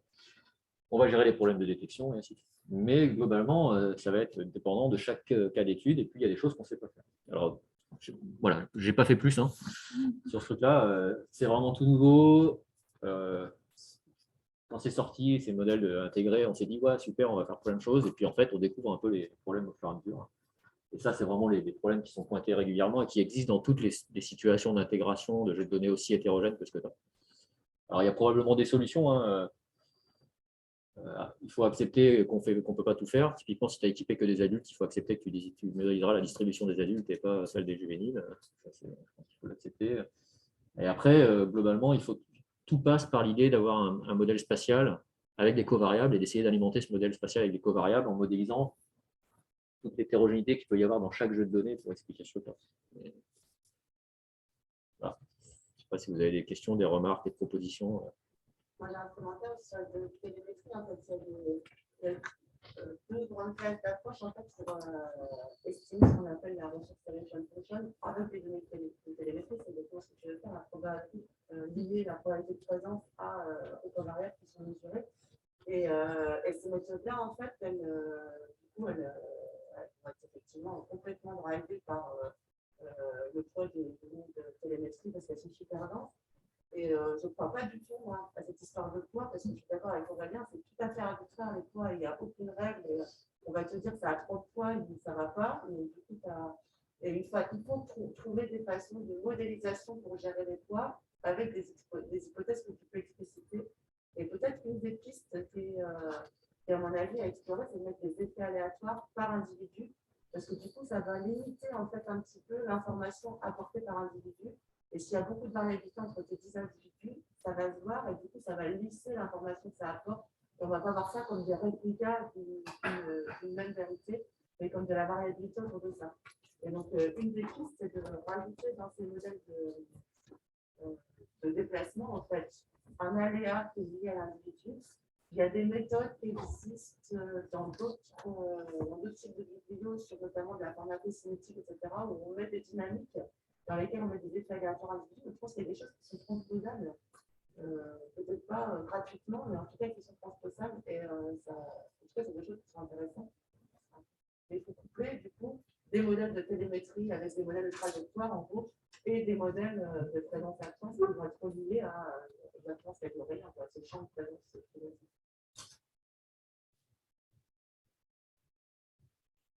Après, ce que tu disais sur les heures de détection et tout ça, par contre, c'est facile à faire. Tu as des données télémétriques qui t'informent sur plein de choses que tu peux gérer pour modéliser après la probabilité de détection en distance amplie. Mais je ne pense pas que ce soit le plus gros problème, en fait. Ça. Le gros problème, c'est plutôt ces histoires de poids. Ouais, il me semble que dans tes données, mais tu l'as bien pointé, hein, le problème, c'est que tu n'as qu'une partie des individus, une toute petite partie des individus, des adultes, et sur certaines colonies. Et donc ça pose plein de questions. Après, si tu as... Tu n'observes pas la même chose. Pas la même population que dans les deux cas. Alors, il y a des pistes, à mon avis. Hein. Si tu pouvais regarder l'impact de la distance à la colonie sur les steppes sélection, hein, tu pourrais très bien, si tu avais la localisation de l'ensemble des colonies du bassin méditerranéen, ce qui doit exister, tu pourrais inférer la distribution spatiale des colonies qui ne sont pas suivies à partir de ça, en partie, quoi, avec de l'incertitude, bien sûr. Et puis, si tu avais quelques immatures ou juvéniles, tu pourrais avoir une sorte de ratio de sélection entre les adultes et les immatures et essayer de gérer ça. Mais... Ah oui, après, tu disais, oui, on n'a que 1000 individus. Quand tu dis on n'a que 1000 individus sur 300 000, on s'en fiche qu'il y en ait 300 000. Le fait d'avoir 1000 individus, c'est quand même... J'aimerais bien savoir qui a 1000 individus dans ces jeux de données de suivi en télémétrie. On a plutôt à 20 en général. Oui, c'est pas beaucoup. Nous, 1000, c'est quand on fait tous les programmes du labo, on a 1000 individus. 1000 individus de la même espèce pendant combien d'années? Donc, c'est pas tellement le nombre, en fait. Le nombre, il est énorme pour de la télémétrie, mais c'est plus qu'ils sont très mal répartis dans l'espace. Les colonies ont des comportements très différents, sinon je crois que les colonies ont des comportements très différents. Assez, en fait, on va parler de la façon que les gens J'avais une question pour revenir sur le modèle type d'indice. Enfin, ça me fait penser au problème de détection et aussi le poids qu'on peut donner aux données. Et typiquement, chez les insectes, comment on peut prétendre gérer l'observation d'un adulte par rapport à des chenilles, en fait, on sait que les chenilles sont moins détectables et pour le coup, elles vont enseigner beaucoup plus sur l'occupation d'un site. Donc, c'est des données qu'a priori, on pourrait se dire que c'est mieux de donner un poids, mais finalement, on a aussi, est-ce que ça peut être pris comme des indices différents, c'est-à-dire on prend le stade de l'individu comme un indice, ou si on prend autre chose qui pourrait vous mélanger aussi avec le type d'indice qu'on trouve. Alors nous, ce qu'on a fait mais c'est pas strictement équivalent, mais sur les amphibiens, on fait des stades, en fait. Est-ce qu'on on fait des classes d'information, on dit, est-ce qu'on a un indice de reproduction ou est-ce qu'on a un indice juste de présence? Et on modélise la probabilité d'avoir une reproduction sur des mares. Tu pourrais faire ça. Hein. Est-ce que c'est des reproductions? Est-ce que c'est un indice fiable de la présence de l'espèce en termes de reproduction ou juste un indice d'utilisation du site, ce qui n'est pas la même chose? Ce qui évite du coup de commencer à donner des poids. Ouais. Et après, tu modélises séparément ta probabilité de détection de tes types d'indices. Oui, oui. Bon, il nous reste du coup, c'est à 11 h qu'on est censé s'arrêter. On a un quart d'heure là, c'est pour des délits. Ouais, donc il nous reste 10 minutes. Ouais. Bon, le hall de la délégation il est juste là. Est-ce que vous avez des questions ou...